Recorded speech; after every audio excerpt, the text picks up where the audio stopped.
In a recent video, I completed every achievement in Stardew Valley in order, and the hardest one of them all was Fector's challenge for beating Journey of the Prairie King without dying a single time. So, I thought I'd put together a guide to help you get your hands on what is easily the hardest achievement in the game. And this is how to get it.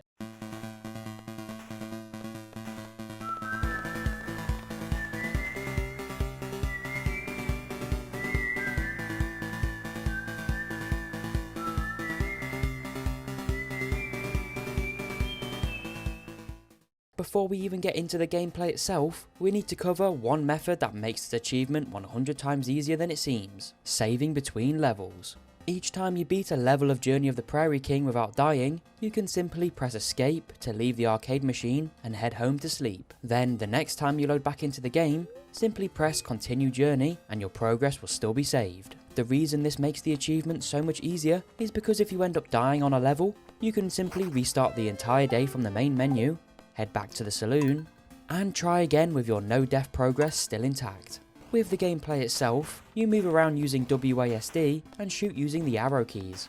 The goal of Journey of the Prairie King is to survive waves of enemies across different levels whilst collecting coins dropped from those defeated enemies. Between certain stages, you'll gain access to a shop where you can spend those coins on upgrades like increased damage, fire rate and movement speed, all of which become super important later on. Throughout the levels, enemies can also randomly drop power-ups which can completely change a run. Things like the heavy machine gun, wagon wheel and sheriff badge can instantly save difficult situations, whilst other power-ups are a lot less useful. As the game progresses, enemy numbers increase massively, new enemy types are introduced, and the levels become far more difficult. Those power-ups are one of the most important things you'll need to succeed in Journey of the Prairie King, and I would recommend trying to collect them whenever one appears, unless it would put you directly into danger. I'll run through the weaker ones first before mentioning the best power-ups you'll want to save for the later levels. The 1-up is essentially useless if you're going for Fector's challenge achievement, since you cannot die even once, meaning going out of your way to collect an extra life is literally pointless. Do not bother. The coffee can give you increased movement speed for around 16 seconds, but again, it usually isn't worth risking your run for, but if it's close to you, you can grab it. The smoke bomb can be both good and bad at the same time. The smoke bomb teleports the player to a random location on screen while causing enemies to freeze with question marks above their heads. It's obviously quite good if you're in a tight situation, but it can also just teleport you directly into danger if you aren't too careful. The tombstone allows you to run through enemies while causing them to flee from you. The fleeing effect of this power-up can buy you some time, but overall isn't one of the strongest power-ups in the game really. The shotgun can be extremely useful on the earlier levels by firing 3 bullets at once, although later on it gets overshadowed by much stronger and more reliable power-ups. The screen nuke instantly destroys every enemy currently on screen, which can be extremely useful in difficult situations to clear out the entire screen. The only downside of this is enemies defeated this way won't drop coins or items, which can hurt your progress later on, especially due to how important coins are in this game. And finally, the 3 best power-ups in the game, and the ones you'll want to be saving for difficult situations, are the wagon wheel, heavy machine gun and sheriff's badge. The wagon wheel causes the player to fire in 8 different directions at once and becomes extremely useful in the later levels where enemies can begin attacking you from every angle. The heavy machine gun massively increases your fire rate, making clearing enemies much easier. And finally, the sheriff's badge combines multiple effects together by increasing your movement speed, boosting fire rate, and firing 3 different bullets once in a cone. It effectively combines the machine gun, shotgun and coffee all into one. You're allowed to carry 1 stored power-up at a time, so I'd recommend saving your strongest ones for emergencies, whilst using the weaker power-ups like coffee and the shotgun immediately. Throughout the game, there will be opportunities to access a shop and spend your coins on different upgrades. I'll run through the amount of coins I would recommend you have at each stage of the game, but your main goal and focus is on the damage upgrades. The first one is 15 coins, and the second one is 30 coins. The further you get into the levels, the more enemies will spawn, getting more and more as the game goes on. And ideally, you want to be one-hitting most of them, especially the very fast mushroom enemies and the imp ones later on. The stores can also sell movement speed upgrades and fire rate upgrades. Again, in my experience, I would recommend making sure you always have enough coins for the ammo damage upgrades, and any more coins can be spent on the fire rate upgrades. Before getting into the actual levels, there are a few mistakes that will end most runs instantly. The first one is getting too greedy for coins and power-ups. And yes, coins are important for the upgrades, but risking you nearly beating a level just for an extra coin or a power-up is definitely not worth it, unless you desperately need the coins. Secondly, try not to panic.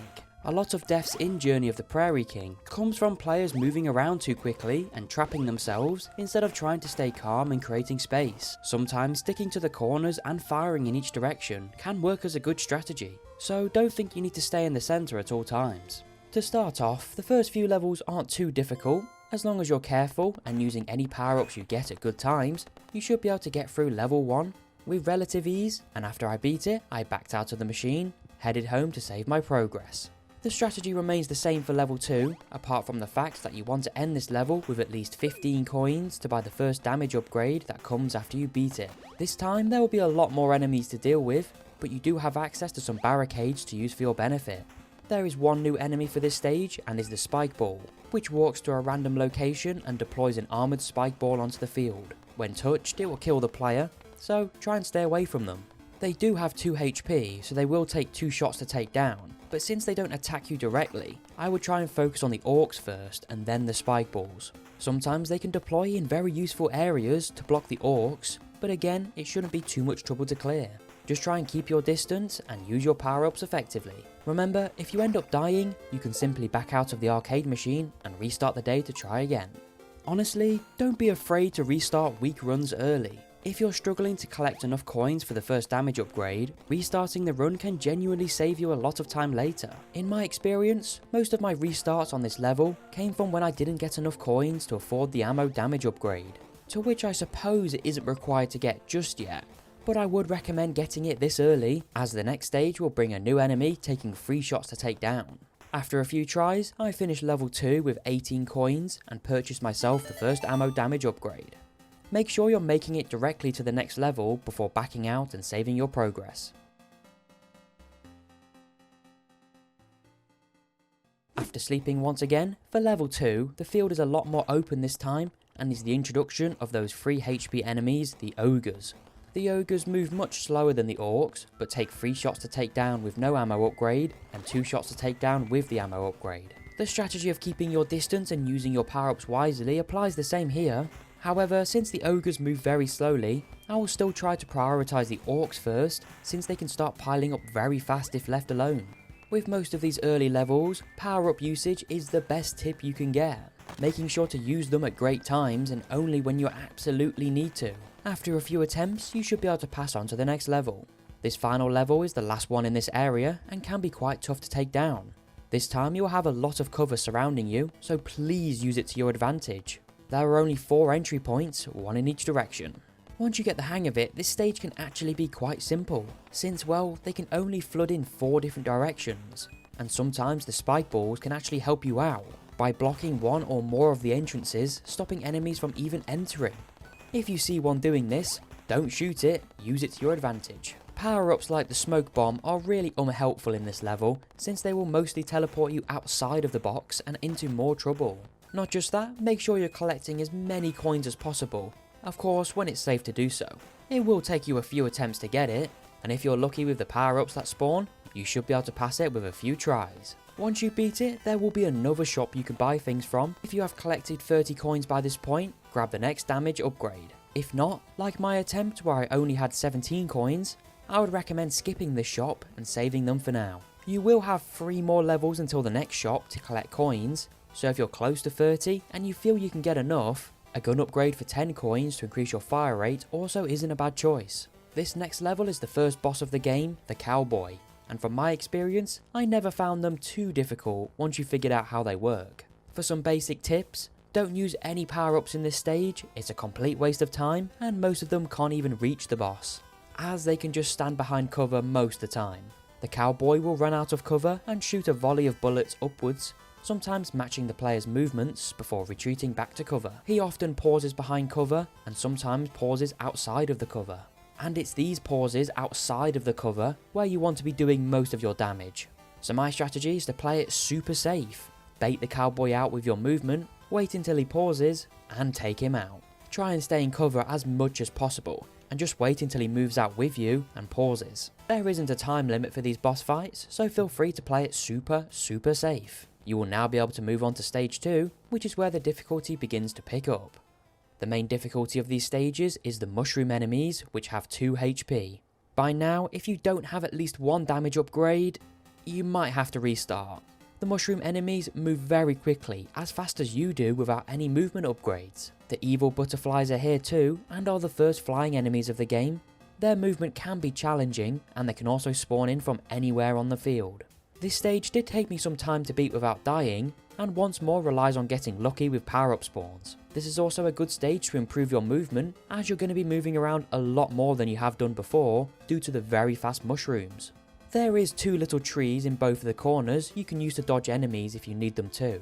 Like I said before, you do want to be keeping a good eye on your coin counter, as soon you will need 30 for the next ammo upgrade. One of the biggest things to learn in Journey of the Prairie King is enemy priority. Fast enemies like mushrooms, and especially imps, should always be your main target first, because slower enemies like the mummies and orcs become much easier to manage once the faster threats are gone. Another huge tip is learning how to use the cover properly. We'll cover specifics later, but the walls, rocks and barricades can buy you extra time to clear enemies safely and stop yourself getting surrounded too quickly. And finally, a lot of this achievement comes down to having patience. Don't think you have to have some perfect run with power-ups every single time. There is a lot of luck that goes into beating Journey of the Prairie King, especially with enemy spawns, the amount of enemies that spawn, and so on. And with each failed attempt, you're only going to get better and better. The next level is tough, but it's only the same 3 enemies as before, just a lot more of them. This time, you will have to use your movement and the natural cover to your advantage. In my attempt on this level, I cleared it fairly easily after getting some lucky power-ups, and after each level, I'm still remembering to back out of the machine and save the game. The next level is tough, with the land being separated by 2 sets of 3 bridges, with enemies coming at every angle. Coming up with a strategy here that's reliable is tough, but try and clear everything from the middle piece of land and keep that as your safe area. The mushrooms and ogres can only use the bridges to get to you, including the openings from the left and the right. Don't be afraid to cross over into the other pieces of land either, if the others have become too crowded. I found sticking to the corners works decently well, since once a lot of enemies crowd together, they can sometimes get stuck trying to use the bridges. Although you will have to watch the butterflies since they can spawn in from any direction. Your priority should be of course dealing with the evil butterflies and the mushrooms first, and then the ogres. Once you beat it, the store will arrive once more, and you will need to have at least 30 coins by now to buy the next ammo upgrade. And I will say this second upgrade is pretty much required to beat this without dying, due to the upcoming imp enemies. So if you haven't got 30 coins by now for the second upgrade, I would just restart. Of course, each of your attempts are going to be different to mine, with differing amounts of coins, so make choices accordingly. But I would recommend at this stage the second ammo upgrade, and it was exactly what I got on my winning attempt. Of course, in my case, I did skip the previous shop to save my coins, so I could purchase the ammo upgrade and still have 20 coins left over. After saving the game, you will then meet the next cowboy boss, which works in the exact same way as the previous one. Although the fire rate is a lot higher, and dodging can become pretty challenging. Not just that, you will have a much smaller place to take cover, so you have to be much more careful this time. For this boss, you basically want to bait it out the same as before, and wait until he pauses outside of cover where you deal the most damage. Due to the high fire rate of the cowboy, you don't want to be out in the open for that much at all during the fight, as sometimes I'm pretty sure it's impossible to dodge his attacks. Sometimes he will pause behind cover like the previous cowboy boss, but that's fine, stay patient and take your time. There isn't a time limit, so keep baiting him out, wait for the pauses, and you will beat him in no time. That will then take you to the final set of levels in the game, and you're on your way to getting the Fector's Challenge achievement. At this point, if you don't have 2 ammo upgrades for damage, just restart the run again, as the imp enemies coming up are super fast, annoying, can spawn from anywhere, and are honestly my arch nemesis. They have 3 HP, so without the 2 damage upgrades, they will take more than 1 hit to take out, making your life 1,000 times harder in these upcoming levels. The new mummy enemies are very slow, but do have 6 HP, which is 2 shots if you have the 2 ammo upgrades. They are very slow in movement speed, but there will be a lot of them. If you're lucky with your power-ups, there is plenty of cover for you to pass this level with some ease. You should be prioritising to take out any imps that spawn, and just make sure the mummies don't pile up too much for you to handle. After beating this level, there is another shop here. Of course, if you can afford it, grab the final ammo upgrade for maximum damage, but in my case, I only had 23 coins, so I chose to get the fire rate upgrade. Ideally, you don't want to ever be skipping a shop, unless it's to afford a damage upgrade later, but sometimes you just won't have enough coins. After this shop, there is only one more before the end, so use your coins wisely.